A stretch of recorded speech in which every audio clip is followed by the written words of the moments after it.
is it, our final installment in our 7-week fall series.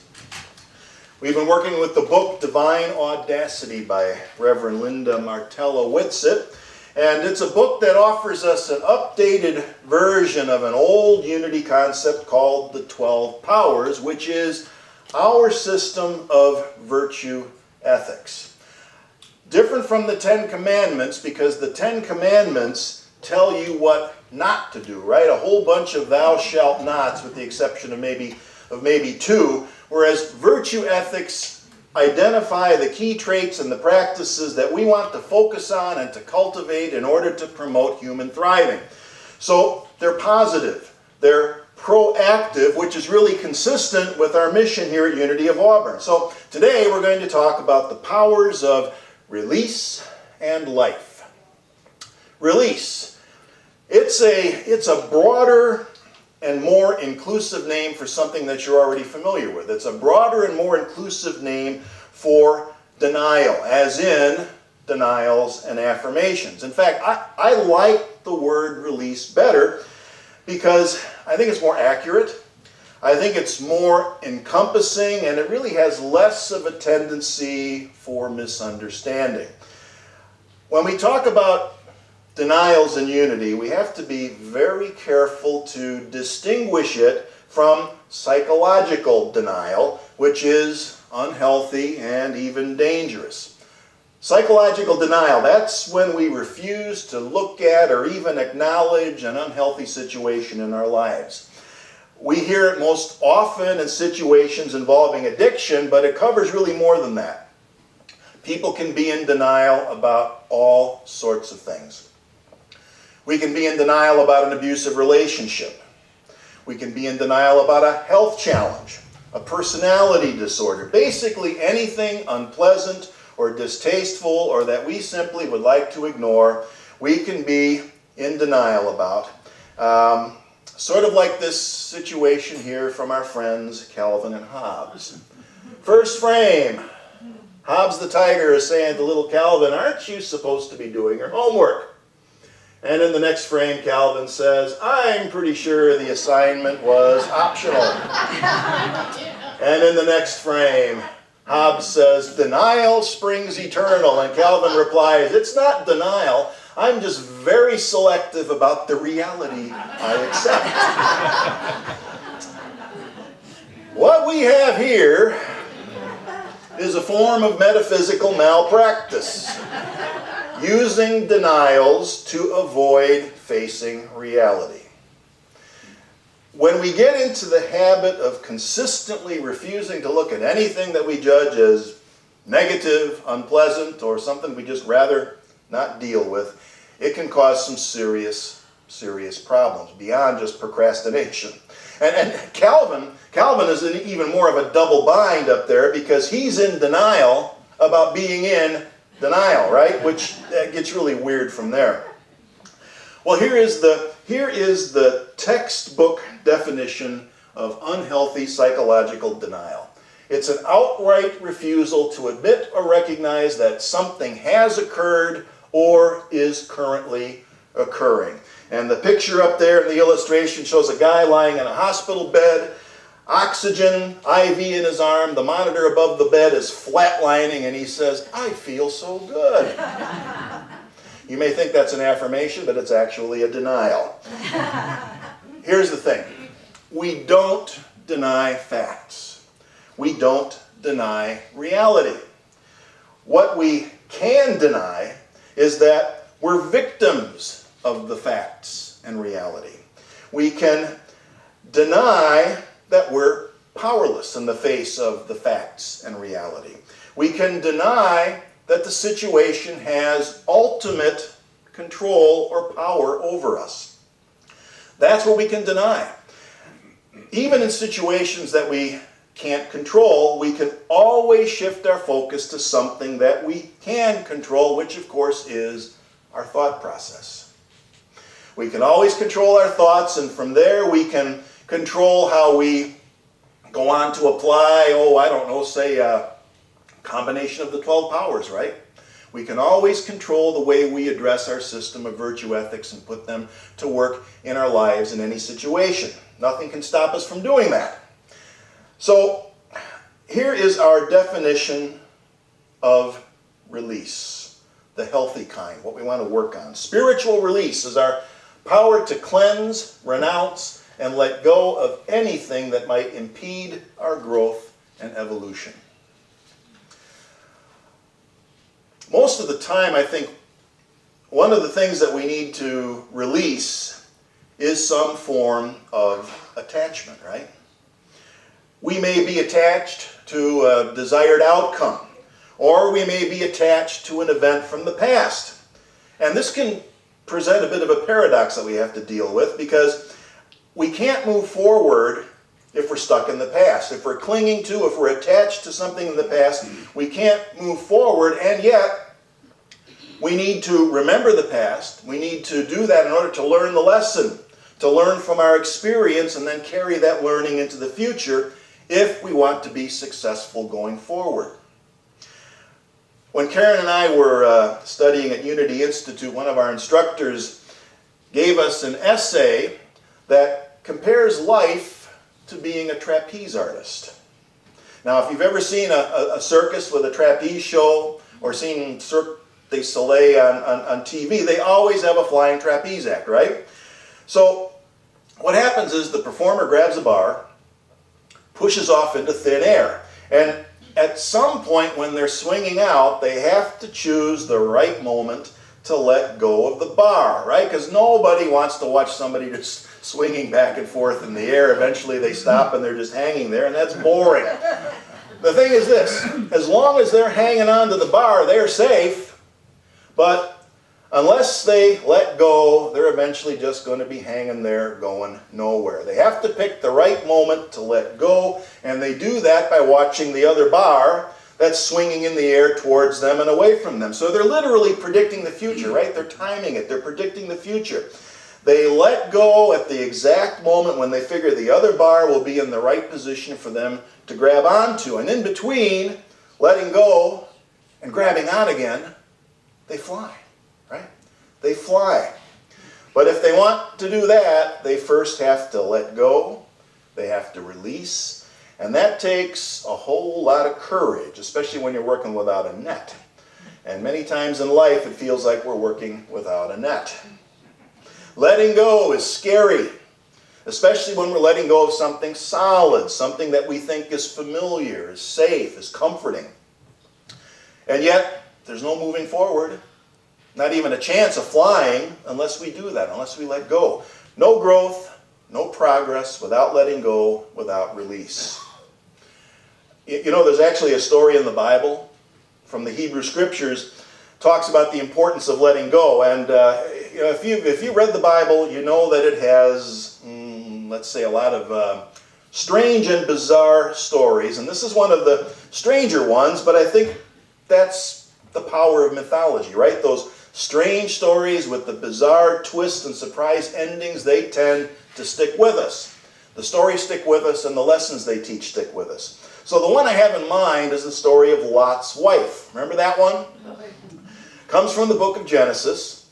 Lot's wife doesn't have a name, which unfortunately was common back in those days. She was just Lot's wife, and they lived in the infamous twin cities of Sodom and Gomorrah, which God wanted to destroy for lots of different reasons that scholars are still fighting about today. All right, lots of different reasons. But Lot and his wife, they didn't seem to have any problem living there until God comes along and warns them to head for the hills because the city's about to be destroyed. Change was in the air, so to speak. And we all know from experience that when things change, we're probably almost guaranteed to be asked to let go of something. So Lot and his wife, they're headed for the hills. Time to let go and move on. And as they're leaving, well, we know what happened, right? Lot's wife turns around for one last look at the destruction that was going to come raining down. She had to watch just another form of clinging and attachment And then we know what happened next, right? She gets turned into a pillar of salt. It's a strange little story, isn't it? The moral of the story is that when we're given an opportunity for a new beginning, don't keep looking at the past or you will become crystallized and stuck. You run the risk of missing an opportunity. Change can be challenging enough without making it more difficult by giving in to our attachment. And we all have that. And the truth is that whatever it is we think we can't release, whatever it is we think we can't stop looking at, it's always going to be with us in some form. It only becomes a problem when we think that we have to preserve it exactly the way it was or focus on it in the same way that we did before and then let it continue to rule our lives. That's when it becomes a problem.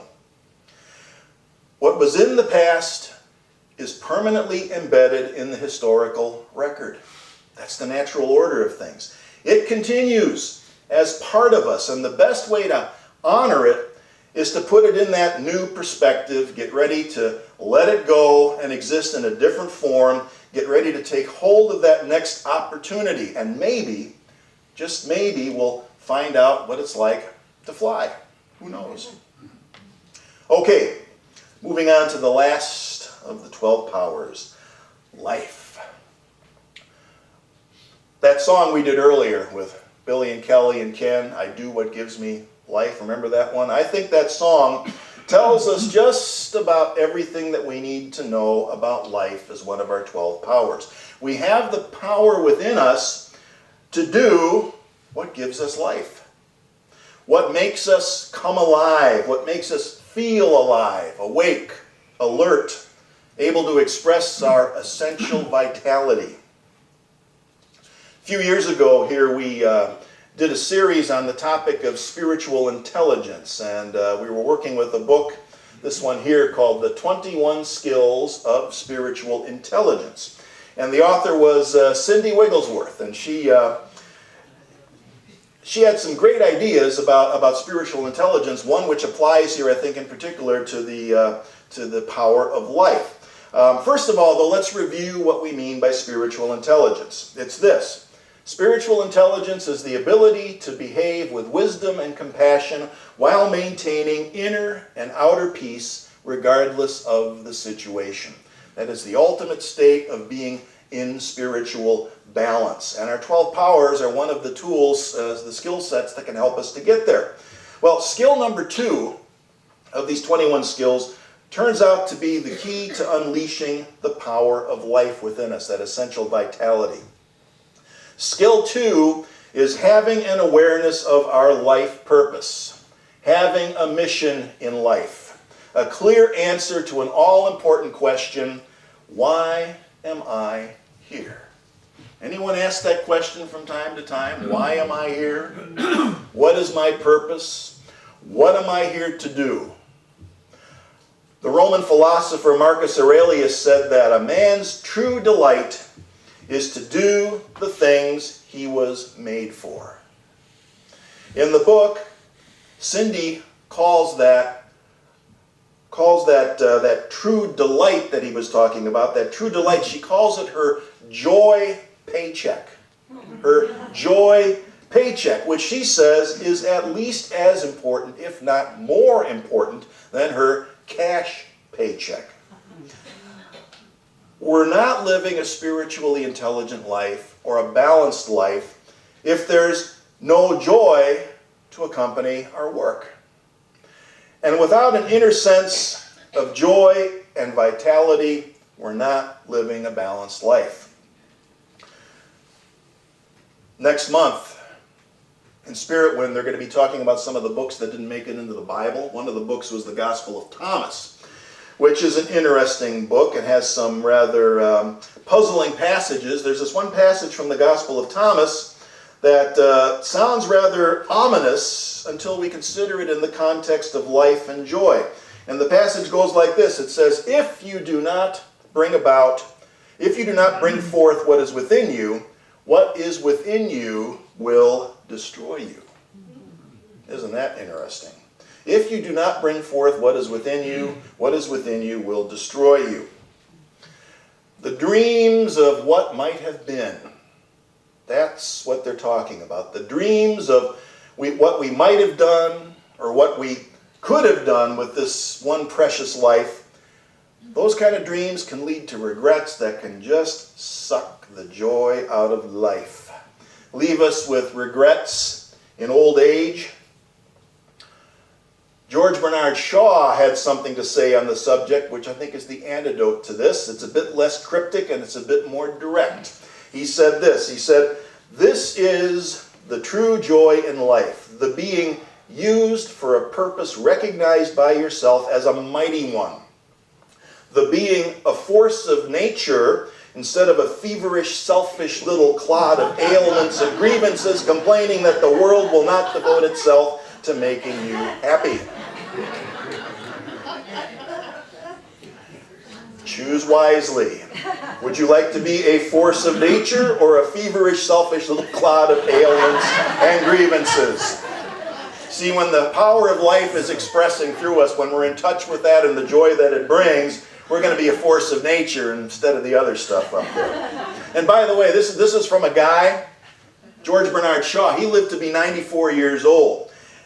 He died from injuries he suffered after he fell out of a tree that he was pruning at 94. So he knew what it was like to be a force of nature. So find a purpose that you recognize to be a mighty one. Stop looking for everyone else to approve what you do.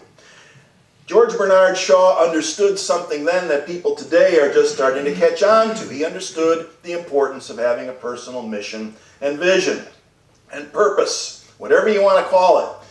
This is something that the corporate world has known for a long time. It's one of these areas where I think the corporate world was slightly ahead of us in terms of coming up with these ideas. Being crystal clear about your purpose is what keeps us on track, is what keeps us motivated. So work with someone if necessary. Find a mission, stay on purpose.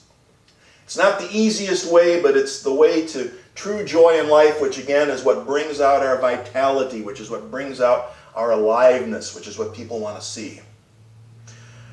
Well, those are the 12 powers, and like everything else in life, we have to go about working with them intentionally.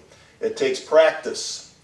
The book Divine Audacity has a subtitle. That subtitle is Dare to be the Light of the World. So we dare to be the light of the world by doing this work.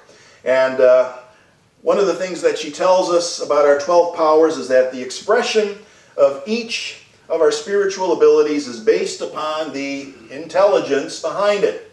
By itself, each ability is neutral. It can be called into service for help or for harm, to bless or to curse. Our spiritual abilities then need training. That's the work that we're about here. That's the reason we exist as a spiritual community, and it's what we offer to the world. We want to be a blessing, which is what we mean by daring to let our light shine. And speaking of lights, next Sunday the Christmas tree will be up right here, lit up all bright with lights as we start the Advent season. So I hope to see some of you before then as we put up the decorations and various things. And until then, have a great Thanksgiving, and we will see you for the potluck and then again next week. Thank you.